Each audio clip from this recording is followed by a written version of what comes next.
Mesdames, Messieurs, bienvenue à l'actualité internationale pour ce lundi. En RDC, les mouvements politiques, sauvant la RDC, conditionnent sa participation au dialogue national. À cette condition, la plateforme politique proche de Joseph Kabila s'est dit favorable à un dialogue national pour sortir la RDC de la crise, mais exige notamment une médiation internationale, un processus inclusif et l'abandon de tout projet de référendum constitutionnel avant sa tenue. Plus de détails avec vous, Ketia Rugamika.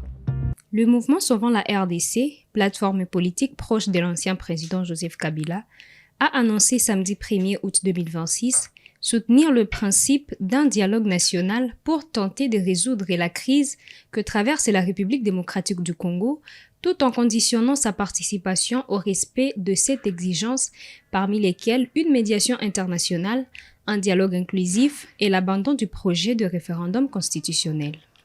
Dans un communiqué signé par Moïse Nyarugabo Moïse, le mouvement dit avoir pris acte de l'annonce d'un éventuel dialogue national faite par le cardinal Fridolin Ambongo, archevêque métropolitain de Kinshasa. Le mouvement estime que le dialogue constitue les cadres appropriés pour sortir de la crise politique, sécuritaire et institutionnelle. Face à la crise politique institutionnelle, sécuritaire et sociale sans précédent que connaît le pays aujourd'hui, les dialogues constituent donc, en principe, la voie la plus appropriée pour restaurer la cohésion nationale, rétablir la confiance entre les acteurs politiques et jeter à nouveau les bases d'une paix durable, affirme souvent la RDC. La plateforme souligne toutefois que ce processus ne pourra produire de résultats que s'il est conduit sous une médiation qu'elle juge neutre. Les dialogues ne peuvent permettre d'atteindre ces objectifs s'il est préparé, convoqué et conduit par une médiation neutre, indépendante et impartiale avec l'appui de l'Union africaine et des Nations unies, indique le document. Parmi les conditions énoncées figure également l'organisation du dialogue dans un pays tierce, la participation de toutes les parties prenantes sans exclusion ni conditions sélectives, l'examen de toutes les causes de la crise ainsi que le caractère souverain et contraignant de résolution qui en découlerait. Le mouvement demande en outre l'abandon du projet de référendum constitutionnel avant l'ouverture des discussions. Tout projet de référendum visant à modifier ou à remplacer la Constitution doit être définitivement abandonné avant l'ouverture du dialogue afin de dissiper toute suspicion sur l'existence d'un agenda caché, affirme souvent la RDC. La plateforme réclame par ailleurs une série de mesures de décrispation politique, notamment la libération des prisonniers politiques, le retour des exilés, la levée de restrictions visant le parti d'opposition et un accès équitable aux médias publics. Le mouvement estime que le président Félix Tshisekedi et son gouvernement ne peuvent conduire le processus. Aucun dialogue, commandité, organisé, dirigé ou placé sous l'autorité de M. Félix Tshisekedi ou de son gouvernement ne peut inspirer la confiance nécessaire à des libérations sereines, encore moins à un règlement durable de la crise, conclut la déclaration. Pour rappel, l'idée d'un dialogue national a été relancée par la Conférence épiscopale nationale du Congo et l'Église du Christ au Congo à l'issue d'une rencontre avec le président Félix Tshisekedi. Depuis, plusieurs composantes de l'opposition ont exprimé de réserves sur les modalités du processus. La coalition C64, qui avait annulé la marche prévue le 22 juillet, a demandé la tenue d'un dialogue avant le 15 août, faute de quoi elle a prévenu qu'elle reprendrait ses sanctions citoyennes contre ce qu'elle qualifie de dérive constitutionnelle et de mauvaise gouvernance. On quitte la RDC, direction le Congo-Brazza. Les autorités congolaises ont annoncé l'arrestation à Brazzaville de Mokena Amwepu Beni, recherché dans l'enquête sur le meurtre de Vali Amissi, vice-président de Nouvelle Vie Bomoko FC et entrepreneur basé en Afrique du Sud. Le suspect sera transféré à Kinshasa dans le cadre de la procédure judiciaire. Le ministre de la Justice, Guillaume Ngefa, a salué une avancée importante grâce à la coopération entre la République démocratique du Congo et la République du Congo, tout en rappelant le respect de la présomption d'innocence. Mais les sacs sont là, c'est là.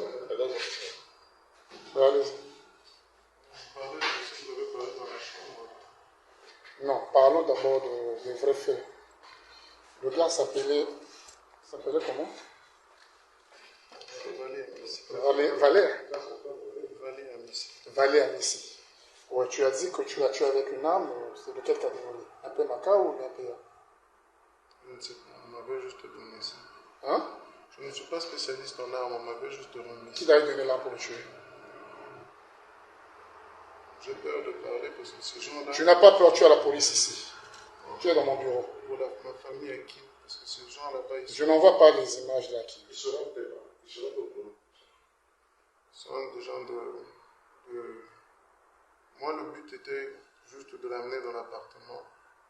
Et il y avait des gens bien avant.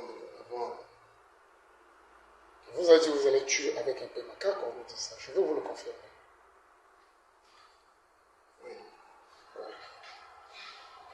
Et après, qu'est-ce qui s'est passé? Il a été enterré où? Non, il n'était pas enterré. Moi, je ne sais pas. Quand les gens sont venus, ils ont pris... Vous appelez le corps? C'était sur instruction? Oui. C'est comme ça? Vous avez agi sur instruction? Oui, sur instruction. Quelqu'un de très haut placé. Quelqu'un de très haut qui vous avait instruit? Ok, d'accord. Intervenant au salon de l'hôpital, Michel Mouvundi, expert principal en santé à la Banque mondiale, a plaidé pour une approche globale de la santé maternelle en République démocratique du Congo. Il a souligné que ces secteurs ne devaient plus être considérés comme une simple dépense sociale, mais comme un véritable investissement stratégique. J'aimerais féliciter l'initiative de l'hôpital, la Renaissance, une très belle initiative, comme j'aime bien le dire, lorsque la société se place au cœur de débats sur des questions vitales. Bon, justement, on est en train de préparer l'avenir, on investit dans les économies positives et c'est comme ça qu'on prépare les générations futures. J'ai un sujet qui me tient à cœur. D'abord, autour de la femme, retenez déjà que la femme, c'est un système. Parce qu'il existe des interactions qui se passent dans la femme, qui influencent la vie, mais alors très considérablement. Mais qu'il existe aussi des facteurs qui se passent autour de la femme et qui influencent la vie. Et donc, ceci nous pousse à réfléchir sur le deuxième point de notre message, c'est finalement quand est-ce que la vie commence? Si je vous pose ici la question de savoir quel âge avez-vous, vous allez me dire 50 ans, 40 ans. Mais attention, je vais vous donner une information très capitale et ne pas oublier. 40 ans, vous avez commencé à compter cela le jour où vous êtes né. Mais en réalité, vous avez commencé à exister avant. C'est comme ça qu'en Chine, il y a une tribu dans le sud qui ajoute à l'âge de naissance 1 an. Parce que pour cette tribu, vous avez commencé à exister le jour où votre cœur a commencé à battre. Vous êtes en ce moment-là dans une femme. Et donc vous comprenez qu'en réalité, lorsqu'on parle de l'espérance de vie à la naissance vient après l'existence. Ça veut dire que vous avez commencé à exister il y a 9 mois, mais seulement les gens vous voient et vous disent, voilà, vous commencez la vie. Mais ce n'est pas vrai. Vous avez commencé à très longtemps. Mais qui détient ce pouvoir? Qui détient finalement ce déterminant avant qu'on vous voie? Mais c'est spécialement la femme, la santé maternelle. Des exemples simples, une femme enceinte qui connaît des traumatismes, ces traumatismes se répercutent sur l'enfant qui va naître, parfois invisible. Mais cet enfant commence à vivre devant vous, mais avec déjà des risques à cause du fait qu'on n'a pas fait attention à la santé de la femme. Une femme traumatisée mentalement, qui va sécréter des catécholamines, ces catécholamines vont agir sur le système nerveux de l'enfant. Cet enfant va venir au monde, mais déjà avec des risques. Et je peux vous dire la vérité ici, que beaucoup de gens n'arrivent pas à vivre longtemps, pas parce que la vie n'était pas bonne, pas parce que ces gens n'ont pas eu accès aux services sociaux de base, mais parce que tout simplement, une bonne partie de leur vie gardée dans la femme a été triturée à cause du fait que cette femme n'était pas en bonne santé. Nous parlons du capital humain couramment là-dessus. Je suis à la Banque mondiale et je suis dans la passion de parler tout le temps du capital humain et c'est parmi mes domaines de prédilection. Quand on parle du capital humain qui est la première richesse d'un pays, mais regardez, vous allez vous rendre compte qu'en fait, le capital humain, ça ne se construit pas lorsqu'on voit le directeur Arquitengue, lorsqu'on voit Dr Mouvoudi, lorsqu'on voit le professeur Tchengue. Le capital humain commence à se construire durant les 1000 premiers jours de la vie, ça veut dire de la conception jusqu'à la 2e année. Mais quand vous regardez sur cette période-là, 9 mois, c'est la femme, la naissance, c'est la femme, l'introduction à la vie, c'est la femme, l'éducation, c'est la femme, jusqu'à la 2e année. Je suis entré juste au moment où le docteur Kabila répondait aux questions sur la gratuité de la maternité. Je voudrais qu'on puisse aller un peu plus loin que ça. Tout ce qui favorise la santé de la femme favorise le couple mère-enfant. Pourquoi on parle plus du couple mère-enfant que de l'enfant et de la femme? C'est parce qu'en fait, il existe une relation très serrée de vie et d'espoir de vie entre la femme et l'enfant. Le ministre camerounais de la communication René Emmanuel Sadi a affirmé que le président Paul Biya est en vie et qu'il n'y a aucune vacance du pouvoir. Il a également annoncé le retour imminent du chef de l'État au Cameroun après près de 2 mois d'absence, en réponse aux nombreuses spéculations sur son état de santé, mais également sur sa situation.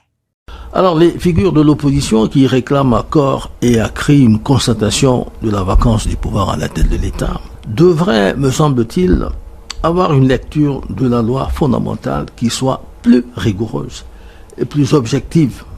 Une lecture qui colle à la lettre et non pas qui procède d'une interprétation manifestement biaisée.